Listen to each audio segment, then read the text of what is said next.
Hi Taurus, welcome to Higher Source Tarot for a tarot reading for all Taurus, Sun, Moon, Rising, and Venus. Thanks to everybody for all the support, especially everyone who's subscribed. It's absolutely unbelievable. I'm so appreciative, right to the bottom of my heart. I love tarot. It's sacred divination. I've been reading the cards a long time, and so it's just fun to do this with you. And if you're new here, welcome. I post new readings on Friday, then again on Monday. So if a reading doesn't fit, come back in a couple of days. You can watch a new reading. Fridays are always a general reading, so today's reading will bring in aspects of money, love, career, and everything else. Mondays are different every week. You're just going to have to come back to find out what that's about. And if you like tarot and you like the channel, I'd love to invite you to subscribe to Higher Source Tarot. All right, what advice do you have for Taurus? Sun, Moon, Rising, and Venus. What does Taurus need to know, please? For the best and highest good of all concerned with Taurus. Messages for Taurus, please. Okay. We'll start here with the tarot, and then we'll have the angel answers.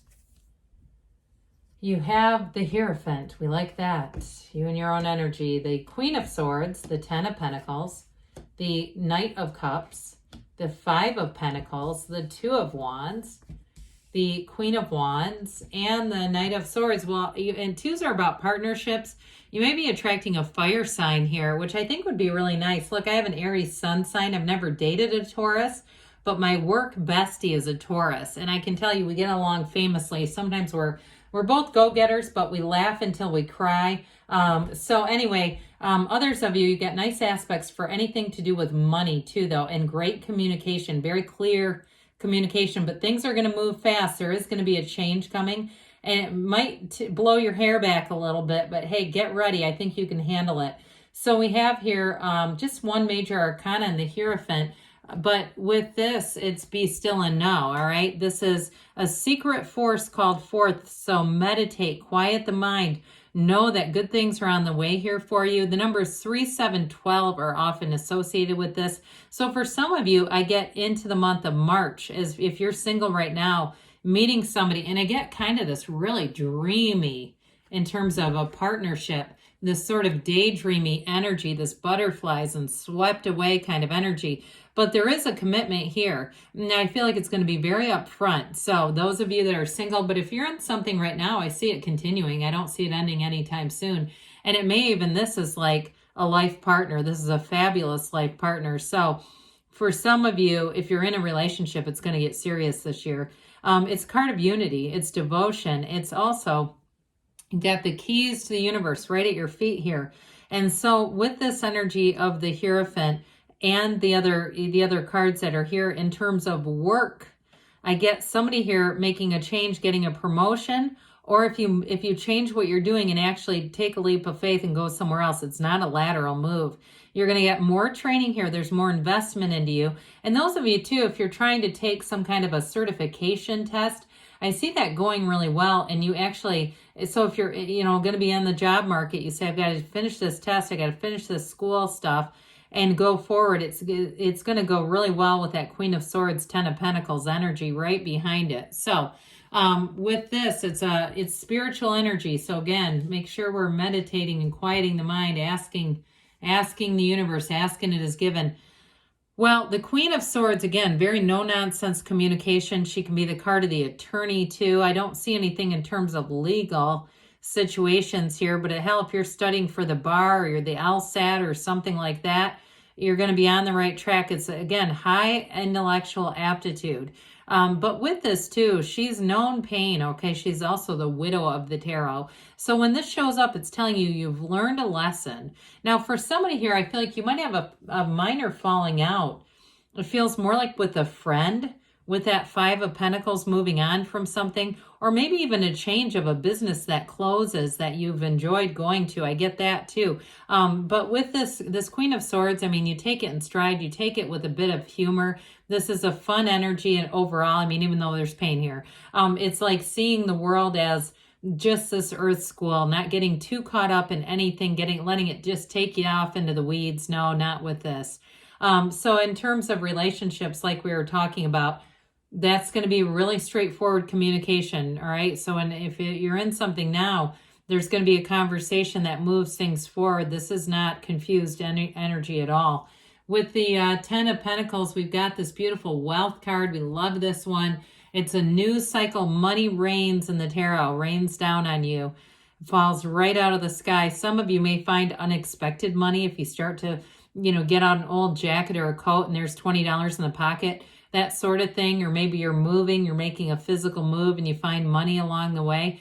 Hey, take it. It's one of those things where we stop and say to the universe, I see you giving me money, sending me money, returning money to me, that kind of thing. But in terms of a move, so like we were talking about with that, any kind of a test or any kind of a job change, you've got a new cycle, and this is power, it's dominion, it's wonderful energy.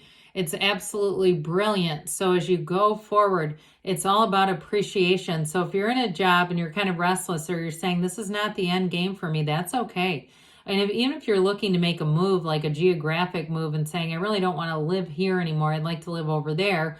It's all about having the appreciation in the meantime, right? And recognizing the good things about it. So with this, if you live in a cold weather climate, you might decide, I'm not going to invest in a $1,500 down parka because I know I want to move, but I am appreciative that, look, I have a car that starts every morning. I have a, that's not so cold that it doesn't turn on, that sort of thing, where we can kind of push our energy towards saying, I appreciate these little things. I just don't make moves to try to keep myself here. All right. So with this Knight of Cups, again, this is setting your intentions.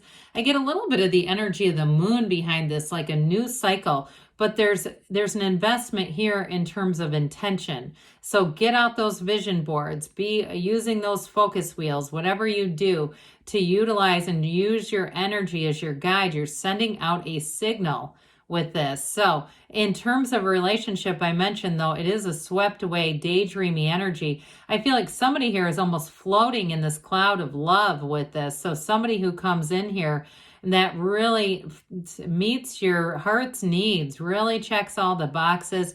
It's very romantic energy. I get that. And I feel like too, you in this relationship, you'll go out and do things, but you're also very content just being together. No matter where it is, it just feels better being together.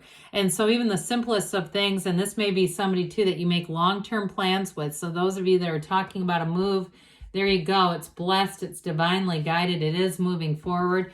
And so we mentioned earlier with this 5 of Pentacles, you've got a change coming in.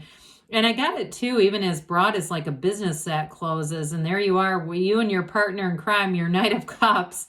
You kind of trudge past the old coffee shop you love to go to. It feels more like on that level. And also too, it could be with somebody around you, a friend or somebody, an acquaintance, that you decide we're just not gonna, we're just not a match anymore. I just feel like there's a little bit of a bittersweet. You move forward, but there's still an emotional attachment to whatever this is. So with the change though, you're still making gains and making plans, especially with this 2 of Wands. I get it very much a companion with the Knight of Cups, the daydreamy energy. This is great together because you got that daydreamy, wistful, intentional energy with the action, and that's when things take off. So the 2 of Wands, like I talked about, 2s are partnerships, so you've got great energy around you. Whoever it is that you're attracting is also a dreamer, but a doer, especially too if they are a fire sign. They're not going to just sit and create vision boards and wonder why nothing happened. They're going to make the moves. They're going to do the research with you. So with this too, you hold the world in your hand and you want a bigger world. You're going to go out there and get it. It's taking action and it's making progress. So whatever it is, you are going to see gains. Again, if it's a job, it may involve a geographic move. I do get that. Keep getting that coming in. And it might be contingent upon more education or a job that gives you more training, more education. But either way, it's going to invest and pour into you. That's what I like about it. So with this Queen of Wands, she brings in a duplicitous feeling into the reading. We've got 2 different things here. We've got, of course, the passion okay, of a relationship. It's very romantic. I got that. But with her knees drawn apart, that's significant. So whoever it is, though, they're very loyal energy. This is not somebody that you have to worry about creeping on other people. They're not doing that. They're out there doing their own thing, going to work, doing the right thing, being loyal to you. And in turn, you know, again, there's a strong commitment here. But with work, this is a go-getter's energy. Those wands are like an invisible hand in your back saying, go for it, Taurus. Take that leap of faith, make that move. For some of you, it is going to be a promotion, especially with two queens. Queens are masters of the suit. You've got the master of communication, the master of expansion, growth. Wands are upwardly mobile, so this is always making gains. It's not lateral moves. And so with this Knight of Swords, Knights bring in service. This is courage, boldness, the truth, but it's quick and moving energy. So you do have a change here, and it may be very sudden. And it may also, too, that meditation like we talked about may be very important to have yourself centered, because with this, it can somewhat shake your world a little bit, but it's always a catalyst for change for the better. So there's nothing down. There's no downsides with those two knights. I like all the court cards that are here. They're very complementary energies. All right, let's see what the angels have to say for you, Taurus. All right, what else does Taurus need to know, please? Messages for Taurus, please. Well, we've got helpful people coming in. So again, you have companions throughout the reading. It looks like loyalty and good people around. We've got let it go and let it flow. Let yourself be guided by this universe, be a co-creative entity. We have here, get more information. So with that Queen of Swords, that may help too. That information, a decision gets made, an offer gets made is a better way to say that. Take action, they say. So I mentioned the invisible hand in your back. They say there's something better. So again, if you have your eye on something, ask this or something better. The universe will bring in more than you would ask for. So good things are on the way, Taurus. I love you, and I'll be back again soon.